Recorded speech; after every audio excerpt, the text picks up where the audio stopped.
نے پوری زندگی اللہ کی راہ میں لگا دی، صرف ایک بات ہوئی کہ بستی چھوڑنے کے لیے اللہ سے اجازت نہیں لی، تو اللہ تعالیٰ نے کس امتحان میں ان کو مبتلا فرمایا؟ صرف ایک بات کی اجازت نہیں لی اللہ سے۔ آخر ہم تو سارے کام اللہ کی مرضی کے خلاف کرتے ہیں، پھر کہتے ہیں کہ ہم کس مصیبت میں، کس امتحان میں، کن معاملات میں گرفتار ہے۔ معصوموں کے لیے جب یہ غیرت ہے تو ہم مجرموں کے لیے اللہ کی غیرت کا عالم کیا ہوگا؟ یہ جو کچھ مصیبتیں ہیں، مسائل ہیں، مشکلیں ہیں، قرآن کہتا ہے وَمَا أَصَابَكُم مِّن مُّصِيبَةٍ فَبِمَا كَسَبَتْ أَيْدِيكُمْ، کہ تم پر جو بھی مصیبت آتی ہے وہ سب تمہارے کیے کرتوت کا جو ہے وہ صلہ ہے اور تمہارے ہاتھوں کی کمائی ہے۔ تم جو کرتے ہو اسی کے صلے میں تمہیں مصیبت آتی ہے۔ اللہ کے رسول علیہ السلام نے فرمایا کہ کسی مسلمان کو، مومن کو کانٹا بھی نہیں چبھتا مگر اس کے گناہ کی وجہ سے۔ اگر کسی مسلمان کو کانٹا بھی چبھتا ہے، مسلمان کو اس کی زندگی میں کبھی کانٹا بھی نہ چبھے اگر وہ گناہ کرنا چھوڑ دے۔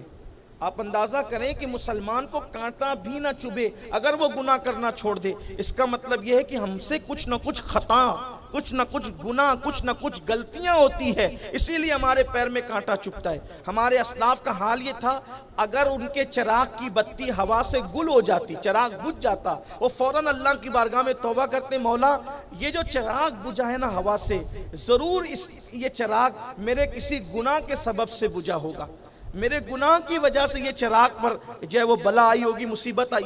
یہ تصور تھا، یہ حالات تھے۔ اور آج کل ہماری فکر یہ ہو گئی ہے کہ بھئی مجھ پر مصیبت آئی ہے، وہ کسی نے کچھ کر دیا ہے، مجھ پر تکلیف آئی ہے تو کسی نے کچھ کر دیا، کسی نے کچھ کر دیا، کسی نے کچھ کر دیا۔ یہ تصور اتنا لوگوں کے اندر پیدا ہو گیا۔ میں کہتا کسی نے کچھ نہیں کیا، ہم ہی نے کچھ کیا ہے۔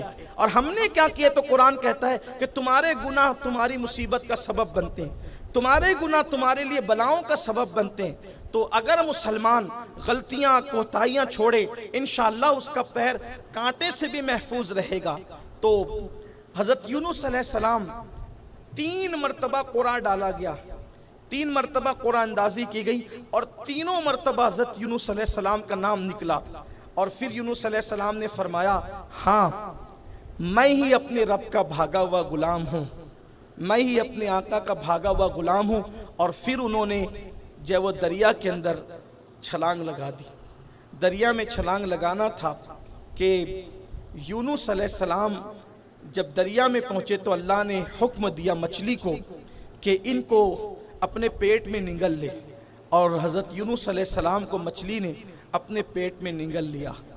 حالانکہ چونکہ نبی تھے، احترام نبوت بھی اللہ نے دریا کے جانوروں کو سکھایا اور فرمایا کہ جو مچھلی نے یونس کو اپنے پیٹ میں رکھا ہے، اب کوئی دریا کا جانور اس کے برابر نہ تیرا کرے، کیونکہ اس کے اندر نبی موجود ہے۔ اور جو نر مچھلیاں تھیں ان کو حکم تھا کہ اس مچھلی کے قریب نہ جائیں، اس لیے کہ اس کے اندر اللہ کا نبی موجود ہے۔ اور پھر حضرت یونس علیہ السلام تقریباً 40 دن تک مچھلی کے پیٹ میں رہے، اور مچھلی کے پیٹ میں رہنے کی وجہ سے ہڈیاں، جسم سب کمزور ہو گیا۔ اس وقت حضرت یونس علیہ السلام کو خیال آیا کہ مچھلی کے پیٹ سے اب اس مصیبت سے نجات کیسے مل سکتی ہے؟ تو پھر وہی بات دل میں آئی، اللہ کی طرف رجوع کرو، اس لیے کہ رجوع اللہ، اللہ کی طرف پلٹنا، رجوع کرنا، یہ ہر مشکل کا حل ہے، یہ ہر مصیبت کا حل ہے، یہ ہر تکلیف کا حل ہے۔ اور پھر ایسے ہی ہوا کہ حضرت یونس علیہ السلام نے پھر اللہ کی طرف رجوع کر کے کہا لا الہ الا انت سبحانک انی کنت من الظالمین۔ یہ کہنا تھا کہ اللہ تبارک و تعالیٰ نے حضرت یونس علیہ السلام کو مچھلی کے پیٹ سے نجات عطا فرمائی۔ تو مصیبتوں کا حل انبیاء کرام کی زندگی ہمیں بتا رہی ہے کہ اللہ کی طرف رجوع کرنا ہے، اللہ کی طرف پلٹنا ہے۔ اور مسلم امہ کو اس وقت بے پناہ ضرورت ہے اللہ کی طرف رجوع کرنے کی۔ آئیے دیکھیے حضرت سیدنا یوسف علیہ السلام کس مصیبتوں کے ساتھ گزرے ہیں، اور انہوں نے ایک خواب دیکھا تھا، ایک خواب اپنی زندگی میں دیکھا تھا بچپنے میں، جس کا ذکر قرآن نے کہا ہے، اور کہ مجھے 11 تارے اور ایک چاند اور ایک سورج یہ سب مل کر سجدہ کرتے ہیں۔ تو حضرت یوسف علیہ السلام نے یہ خواب اپنے والد سے بیان کیا.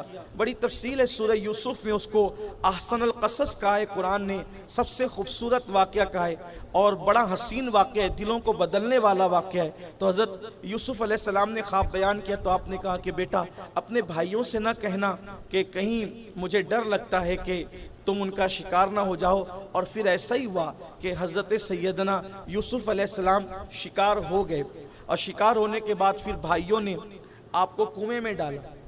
حضرت یوسف علیہ السلام کو کنویں میں ڈالا. جب کنویں سے کسی نے نکال لیا، آنے والے قافلے نے نکالا، ان کو پتا چلا کہ قافلے والوں نے ان کو نکال لیا، تو کہا یہ تو چور ہے، یہ چوری کر کے آیا اور ہمارا بھاگا ہوا غلام ہے. مارا بھی، پیٹا بھی، اور مارنے پیٹنے کے بعد حضرت یوسف علیہ السلام کو چند کھوٹے سکوں کے عوض بیچا. چند کھوٹے سکے، قرآن اس کو دراہیم معدودہ کہتا ہے. چند کھوٹے سکے